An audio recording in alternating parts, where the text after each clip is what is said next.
Launchpad. Pedal that's utilitarian, maybe not too exciting at first glance, but to put it simply, it's essential for our journey. The compressor. And by the way, I'll be giving this pedal away for free to one lucky winner, so for more details about how you can win, check out the link in the video description. What is a compressor? Technically speaking, it takes any parts of your waveform that are past a certain threshold and reduces the amplitude so that the range is not so varied. But most compressors also boost the volume or gain levels in the low end of that amplitude, so the waveform is essentially being squashed to keep the levels less variable throughout.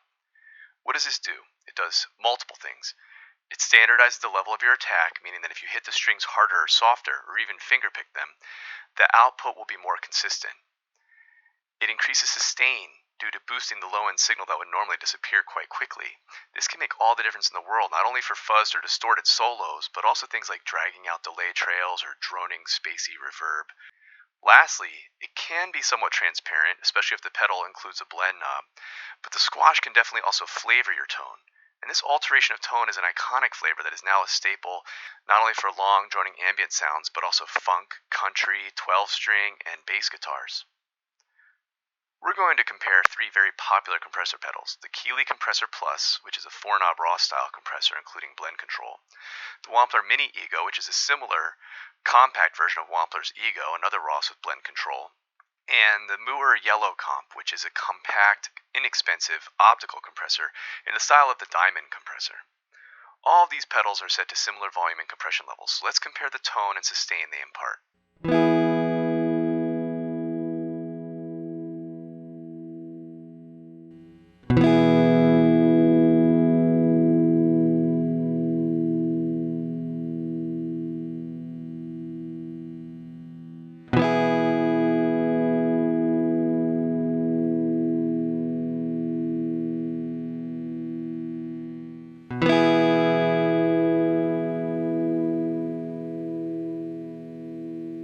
As you may notice, a compressor can also boost any noise in the channel, since it raises the low amplitude sounds to make up for squashing the higher end ones. Otherwise, there would be a huge drop in volume. Compression is actually an essential part of a lot of genres and styles of music. For example, the classic jangly sound of 60s 12-string rock, such as the Byrds. Let's try it out with the Spark, my Danelectro 59X 12-string.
Pedals are often not one size fits all, so let's compare how the Wampler and Keeley respond to a humbucker pickup. For this, I'll use the Abyss, my hollow body Ibanez Art core with Bigsby Bridge, and my favorite strings, the Dario NYXL 10s.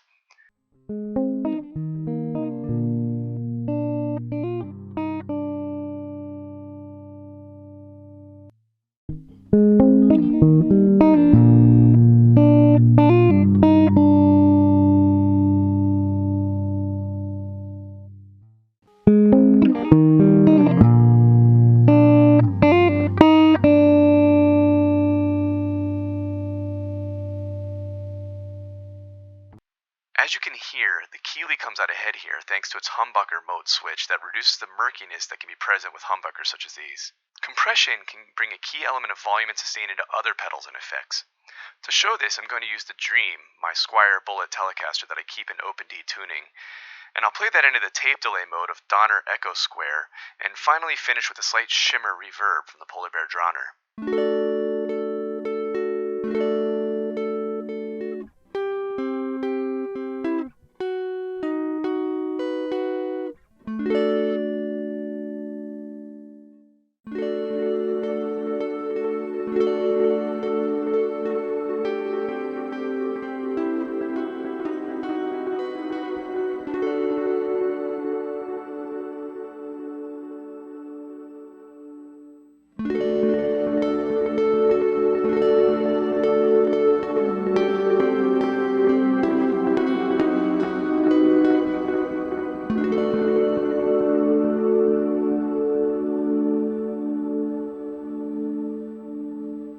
As you can hear, compression just fills things out so much better and makes it sound lush. We've reached our destination, which brings us to the second part of this episode, in which I try to construct or create a song or part of a song using some of the elements and sounds that we've just discovered. I like the sound we just discovered, so let's stick with that. But I'm going to play sort of a slow bass line-like sound.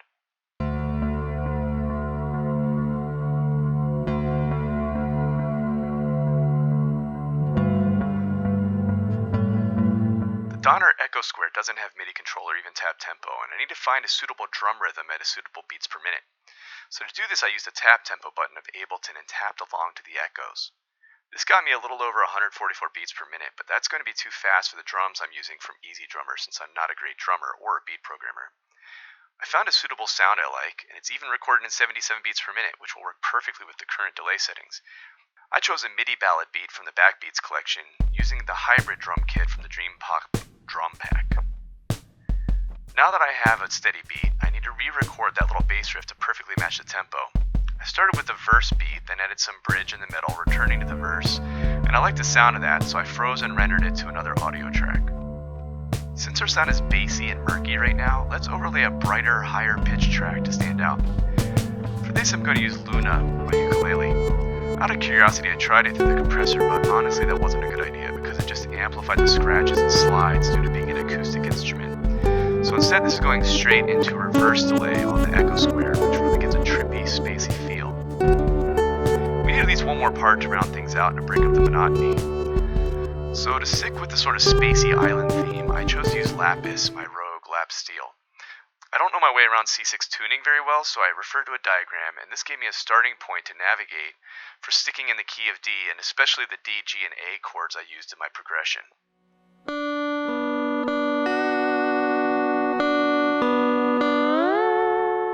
I used compression on the lap steel, which is a nice effect, but it still feels flat compared to the rest of the mix.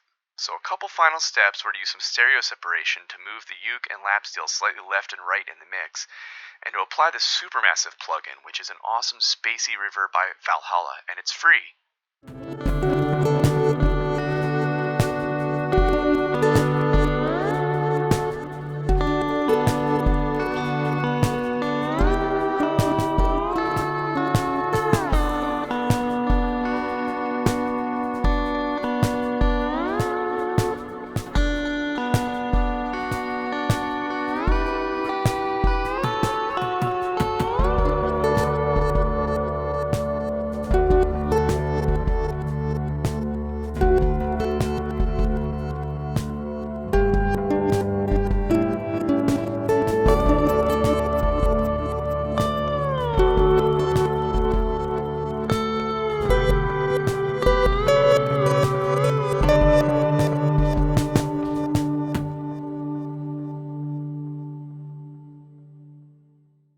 I hope you enjoyed blasting off to the first stop on our journey, and I hope you'll join me for many more. Remember to like, subscribe, share this video, and don't forget to check out the website linked in the video description where I'll be giving away this nice Mooer yellow comp.